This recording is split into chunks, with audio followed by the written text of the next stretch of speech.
মোহাম্মদ হোসেন লিখেছেন, সাদ্দাদের জান্নাতে প্রবেশ করার যে কাহিনী আমাদের সমাজে প্রচলিত, এটা কতটুকু সত্যি? সাদ্দাদ তার সময়কালের নবীর কথা শুনে, নবী তাকে যখন আহ্বান করেছেন তাওহীদের পথে, ঈমানের পথে আসার জন্য, তখন কি পাবেন সে বিনিময় জানতে চাইলে যখন জান্নাত পাবেন শুনেছেন, তখন সাদ্দাদ নাকি নিজে নিজে জান্নাত তৈরি করেছেন। অনেক বছর ধরে তার বিভিন্ন বিবরণের কথা শোনা হয়, লোকমুখে প্রচলিত আছে, এবং সেই জান্নাতে প্রবেশ করার আগে সে ধ্বংস হয়েছে ইত্যাদি ইত্যাদি। এইটি একেবারেই অপ্রমাণিত একটি কাহিনী, যেটি বিভিন্ন ইসরায়েলি বা ইহুদিদের বর্ণিত বিভিন্ন বর্ণায় পাওয়া যায়। কোরআন কিংবা নবী সাল্লাল্লাহু আলাইহি ওয়াসাল্লাম থেকে বর্ণিত কোনো সুন্নাহ দ্বারা, কোনো হাদিস দ্বারা এটি প্রমাণিত নয়। এজন্য সাদ্দাদের জান্নাত নির্মাণ, জান্নাতে প্রবেশ করার যে কাহিনী, এটি একেবারেই অবান্তর এবং অবাস্তব। এ বিষয়ে অনেক বড় বড় মুহাদ্দিসগণ মন্তব্য করেছেন, অনেক বড় ইতিহাসবিদগণ মন্তব্য করেছেন, এবং আমাদের দেশে মার্কাজুদ দাওয়াহ আল ইসলামিয়া, একটা ইসলামী গবেষণা প্রতিষ্ঠান, সেখান থেকে প্রকাশিত যে গবেষণা পত্রিকা আল কাউসার, সেখানেও এ বিষয়ে লিখেছেন তারা যে এটি সম্পূর্ণই ভিত্তিহীন একটি ঘটনা, যদিও এটি আমাদের কাছে বেশ পপুলার এবং জনপ্রিয় একটি ঘটনা। সার্জারির মাধ্যমে টাক মাথায় কৃত্রিম চুল লাগানো জায়েজ আছে কিনা? কৃত্রিম চুল স্থাপন করা মাথাতে, এটি গুনাহের কথা। কারণ এটি এক ধরনের প্রতারণা, এক ধরনের নিজের প্রকৃত অবস্থাকে লুকানো, ভিন্ন কোনো রূপে নিজেকে জাহির করার প্রচেষ্টা, যে সেই জায়গা থেকে ইসলাম এটিকে নিষেধ করে। অতএব এই কৃত্রিম চুল মাথায় স্থাপন করা জায়েজ নেই। এজন্য কৃত্রিম চুলের ব্যবসা করাও জায়েজ নেই। আল্লাহ রাব্বুল আলামিন মানুষকে যেই হালতে রেখেছেন, সেই হালতে তিনি থাকবেন। এটা এমন বিষয় না যে এটা আসলে অসুস্থতা, বিধায় এটা আপনি ট্রিটমেন্টের জন্য উদ্যোগ নিলেন। হ্যাঁ, আপনার কোনো জায়গায় দাঁত পড়ে গেছে, সেখানে দাঁত স্থাপন করেছেন। আপনার আঙ্গুল পড়ে গেছে, সেখানে আপনি এমন কিছু স্থাপন করেছেন যাতে চলতে উঠতে সুবিধা হয়। পাও ভেঙে গেছে, সেখানে আপনি স্ট্রেচার ব্যবহার করলেন, বা এমন কিছু লাগালেন যেটাতে আপনি পায়ে চলার কাজ হয়। এগুলো ট্রিটমেন্টের অংশ। কিন্তু এর বাইরে আপনার আল্লাহর সৃষ্টিতে পরিবর্তন করার সুযোগ নেই। যেটা স্বাভাবিকত্ব, সেটাকে আপনি পরিবর্তন করবেন, বা যেটা রোগ নয় সেটাকে আপনি ট্রিটমেন্ট এর নাম দিয়ে আপনি আল্লাহর সৃষ্টিতে পরিবর্তন করবেন, সেটা কিন্তু সুযোগ নেই। এখানে আমাদের একটা জিনিস মাথা থাকা দরকার। অনেকে মনে করতে পারে যে মাথা থেকে চুল পড়ে যাওয়া, টাক হয়ে যাওয়া, এটা তো একটা অসুস্থতা। তো অসুস্থ হলে আপনি সেটার জন্য যাতে চুল পড়া বন্ধ হয় সে উদ্যোগ নিতে পারেন, বা চুল যাতে গজায় মাথা থেকে সে উদ্যোগ নিতে পারেন। কিন্তু পরচুলা লাগানো আর নিজের অবস্থাকে লুকানোর চেষ্টা একই জিনিস। এখান থেকে মানুষ প্রতারিত হবে। বিবাহ শাদী বলুন, কাজকর্ম বলুন, নানান বিষয়ে নানান অসুবিধা তৈরি হতে পারে। এই জন্য এটা জায়েজ নাই। আপনি বলতে পারেন যে তাহলে মাথার চুল আমি অল্প বয়সে পড়ে গেছে, অথচ আমার বয়স বেশি নয় কিন্তু দেখাচ্ছি বেশি, তাহলে আমি কী করব? এটার জন্য আপনি মাথায় টুপি দিয়ে রাখতে পারেন, রুমাল দিয়ে রাখতে পারেন, অথবা আপনার প্রকৃত বয়স আপনি বিভিন্নভাবে তো প্রকাশ করতেই পারবেন। এক কথায় এই পরচুলা ব্যবহার করা, এটাকে উলামায়ে কেরাম জায়েজ বলেন না। রিল ফিল আইডি থেকে আপনি লিখেছেন, ট্রাক ড্রাইভারকে ভাড়ার ব্যবস্থা করে দিয়ে তার কাছ থেকে প্রতি কাজে কমিশন নেওয়া যাবে কিনা? আপনি ভাড়া এনে দিয়েছেন বাহির থেকে, পরিশ্রম করে কাস্টমার খুঁজে দিয়েছেন, এরকম যদি হয় তাহলে সেক্ষেত্রে তার জন্য পারিশ্রমিক আপনি নিতে পারবেন, সেটা আপনার জন্য জায়েজ হবে। বাট যদি আপনি এটা আপনার চাকরির অংশ হিসাবে করেন, তাহলে সেক্ষেত্রে আপনার জন্য জায়েজ হবে না। সাধারণত কোনো কোম্পানিতে আপনি কাজ করছেন, ধরুন কাজ করে আপনি ট্রাক ভাড়া করা কোম্পানির কাজ, তো আপনি ভাড়া করে দিচ্ছেন, দিয়ে আপনি ড্রাইভারের কাছ থেকে আলাদা আপনার কমিশন নিচ্ছেন, সেটা কিন্তু নাজায়েজ হবে, উৎকোচ হবে, কারণ এটা আপনার দায়িত্বের অংশ। বাট এমনিতে আপনি স্বাধীন মানুষ হিসাবে এটা আপনার মূল কাজ না, বা এটা আপনি কারোর দিনের চাকরি হিসাবে কাজ করছেন না। আপনি একজন ট্রাক ড্রাইভার বা একটা ট্রান্সপোর্ট কোম্পানিকে ভাড়া এনে দিচ্ছেন, কাস্টমার এনে দিচ্ছেন মধ্যস্থতাকারী হিসাবে, অবশ্যই আপনি সেখানে পারিশ্রমিক বা আপনার বিনিময় নিতে পারবেন। পরিবর্তিত অবস্থার সুযোগ নিয়ে একদল নারীবাদী সম্পত্তিতে নারীদের সমান অধিকার চাইছে। ত্যায্য সম্পত্তির বন্টন সম্পর্কিত ইসলামের বিধান কেউ অস্বীকার করলে তার বিধান কি? কোরআনে কারিমে বাবা মায়ের সম্পদের সন্তানদের যে অধিকারের কথা বলা আছে, এটিকে যদি কেউ অস্বীকার করে, এটিকে যদি কেউ অমান্য করে, কিংবা কেউ যদি মনে করে যে না এটা অচল, ভিন্ন কোনো বিধান চায়, তো সে সুস্পষ্টভাবে কাফির এবং ইসলাম থেকে খারিজ হয়ে যাবে। কারণ আল্লাহর সুস্পষ্টভাবে কোরআনে কারিমে বর্ণিত কোনো আদেশ বা নিষেধকে যদি কেউ অস্বীকার করে বা সেটা বিরুদ্ধাচরণ করে, তার ইমানদার থাকবার কোনো সুযোগ নাই। কোরআনে কারিমের বিভিন্ন আয়াত এর সপক্ষে রয়েছে, বহু হাদিস এর সপক্ষে রয়েছে। পৃথিবীর কোনো আলেম এই ইস্যুতে ভিন্ন মত পোষণ করেন না যে কোরআনে কারিমের আল্লাহর দেওয়া কোনো বিধানকে অস্বীকার করলে মানুষ ইসলামে আর থাকে না। অতএব যারা এটি করছেন তারা যদি মুসলমান নাম ব্যবহার করে থাকেন তাহলে তারা অমুসলমান, এটি বলার অপেক্ষা রাখে না। মনে রাখা উচিত সংখ্যাগরিষ্ঠ মানুষ যেই বিধান চায়, যে কোনো ইস্যুতে তারা যেটি চায় তার ভিন্ন কোনো কিছু চাপিয়ে দেওয়া, এটাই হলো জুলুম, এটাই হলো স্বৈরতন্ত্র, এটাই হলো বৈষম্য, এটাই হলো অবিচার। আমরা গণতন্ত্রের নামে, মানবাধিকারের নামে যা করছি সেটা হলো মানুষের অধিকার খর্ব করার নামান্তর।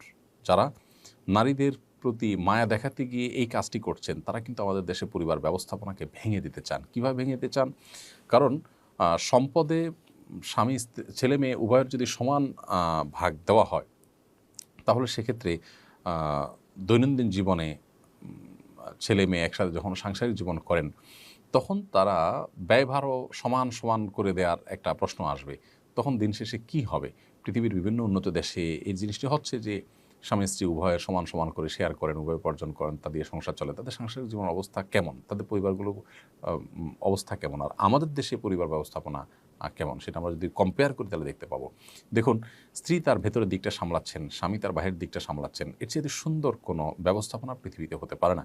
এটা আল্লাহ তাআলা এভাবেই সৃষ্টি করেছেন মানুষকে, নারীকে সৃষ্টি করেছেন তার দৈহিক অবকাঠামো। আপনি অ্যানালাইসিস করলে দেখবেন যে আল্লাহ রাব্বুল আলামিন এমন সৃষ্টি করেছেন তার জন্য ঘরের দিকটা সামলানো তার জন্য ইজি এবং সহজ।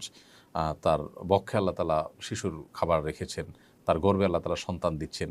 তার শারীরিক সকল কাঠামো, সকল আল্লাহর যে সৃষ্টি শৈলী সেটি প্রমাণ করে, সাব্যস্ত করে যে তিনি ভেতরের সাইডটাকে সামলাবেন। সো যারা ছেলে মেয়েদের বাবা মার সম্পদে সমান অধিকার নিশ্চিত করতে চাইছেন, শুনতে খুব মুখরোচক শোনা গেলেও তারা মূলত সমাজে পরিবার ব্যবস্থাপনাকে ভেঙে দিতে চাচ্ছেন এবং তারা মূলত অবিচার করতে চাচ্ছেন। দেখুন, একজন নারী তিনি বাবার সম্পদে, মায়ের সম্পদে ছেলের চাইতে কম পাচ্ছে, কিন্তু এই নারী যতদিন তিনি বেঁচে থাকবেন, বাবার সংসারে থাকলে তার ব্যয়ভার বাবার উপরে বর্তাবে অথবা ভাইয়ের উপরে বর্তাবে, বিয়ে হয়ে গেলে স্বামীর উপরে বর্তাবে, না হলে ছেলের উপরে বর্তাবে, তার নিজের উপরে কখনো বর্তাবে না। অন্যের ব্যয়ভার তো দূরের কথা, নিজের ব্যয়ভারও নিজের উপরে বর্তাবে না। আর একজন ছেলে তিনি নিজের ব্যয়ভার নিজের উপরে বর্তাবে প্রাপ্তবয়স্ক হওয়ার পর থেকে, কারোর উপরে তারটা বর্তাবে না। এর পাশাপাশি তার স্ত্রী, মা বাপ এবং ছোটো ভাই বোন সবারটা তার উপরে বর্তাতে পারে। তাহলে সকল নিজের এবং পরের সকল ব্যয়ভার বহন করার পরও তিনি যদি পান 2 টাকা, আর নারী তার অন্যের তো দূরের কথা নিজেরটারও ব্যয়ভার বহন করতে হচ্ছে না, তিনি যদি পান 1 টাকা, তাহলে এটা তার প্রতি কি জুলুম? দেখুন, ইসলাম সমান দিতে বলে না, ইসলাম ন্যায্য অধিকার দিতে বলে। সবসময় সমান দেওয়ার ভিতরে কোনো আপনার ন্যায্যতা বা ইনসাফ হতে পারে না। আপনার 2টি সন্তান আছে, একটি ছোট আর একটি বড়। বড় সন্তানটার জন্য যে জামা কিনেছেন, ছোট সন্তানকেও যদি একই জামা কিনে দিতে চান সমান দিতে গিয়ে, তাহলে এটা কি জুলুম হবে নাকি সুবিচার হবে? ইসলাম সবসময় ন্যায্য অধিকারের কথা বলে, সমান অধিকারের কথা বলে না।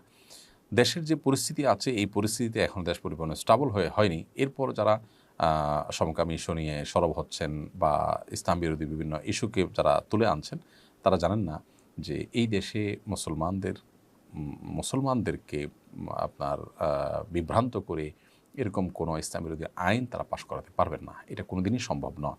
এর আগে বিভিন্ন সরকার চেষ্টা করেছে, গণতান্ত্রিকভাবে বা জনগণের ভোট নিয়ে নির্বাচিত হয়ে এসেও অনেক সরকার চেষ্টা করেছে, কেউ পারেনি। অতএব এটি করতে গিয়ে দেশকে যারা অস্থিতিশীল করতে চায় তারা দেশের শত্রু বলে আমরা মনে করি।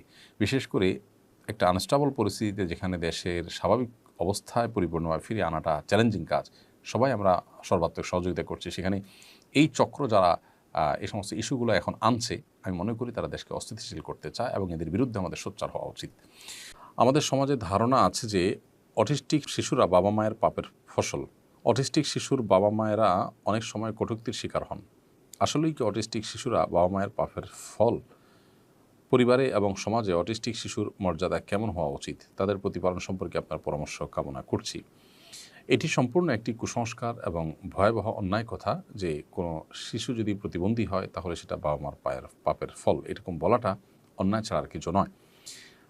মনে রাখা উচিত যে আল্লাহ তাআলা কারোর পাপের বোঝা আরেকজনের উপরে চাপিয়ে দেন না। মা বাবা গুনাহ করেছেন, তার দায় সন্তানের উপর আল্লাহ তাআলা চাপাচ্ছেন, ব্যাপারটা এরকম হতে পারে না। দ্বিতীয়ত, এটি কোরআন এবং সুন্নাহর কোথাও এভাবে বলা হয়নি। এটি নিছকই লোকমুখে প্রচলিত একটি কথা এবং কুসংস্কারাচ্ছন্ন একটি বিশ্বাস।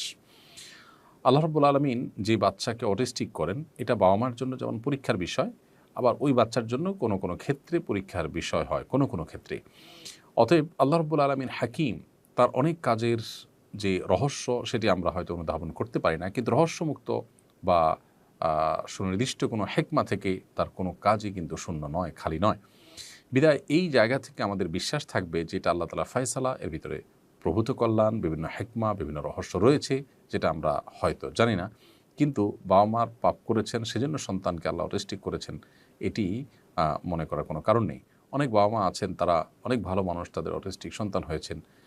এই সন্তানকে লালন পালন করতে গিয়ে তারা যদি মানুষের কটূক্তির শিকার হন, নানা রকমের বুলিংয়ের শিকার হন, তাহলে সেক্ষেত্রে একে তো অটিস্টিক বাচ্চা লালন পালন করে তারা অত্যন্ত কষ্টের মধ্যে দিনাতিপাত করেন, দ্বিতীয়ত আবার মানুষের কথার যে কষ্ট সেটা তাদেরকে যদি সহ্য করতে বাধ্য করা হয় তাহলে এটা জুলুম ছাড়া আর কিছুই হতে পারে না। এই মূর্খতা সুলভ বিশ্বাস থেকে আমাদেরকে বেরিয়ে আসতে হবে।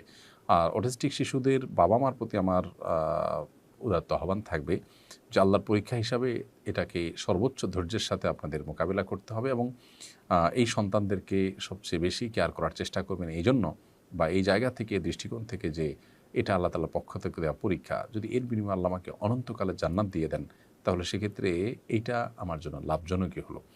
সন্দেহাতীতভাবে বাহ্যিকভাবে এটি কষ্টের, কিন্তু সবরের বিনিময়ে আল্লাহ তাআলা কিন্তু হিসেব ছাড়া দেন। বিধায় আমাদের ধৈর্য ধারণ করতে হবে এবং আল্লাহ তাআলার ফয়সালাকে মেনে নিতে হবে। ধরুন একজনকে আল্লাহ তাআলা সুস্থ স্বাভাবিক সন্তান দিয়েছেন, আপনার সন্তানের মতো অটিস্টিক দেননি, তিনি যদি এই সন্তানের সঠিক লালন পালন করতে না পারেন এবং এর দায়ে যদি তাকে জাহান্নামে যেতে হয়, তাহলে আপনি অটিস্টিক শিশু তার চাইতে অন্তত শিশুর বাবা হওয়াটা আপনার জন্য মন্দ নয়, বরং ভালো কিছু। অতএব আল্লাহ তাআলা ফয়সালাকে মেনে নিতে পারা এটা কঠিন একটা কাজ, আমরা অনেকে হয়তো বুঝে উঠতে পারি না, কিন্তু আমাদের সেই চেষ্টা থাকতে হবে যেন আমরা আল্লাহ তাআলা ফয়সালাকে মেনে নিই।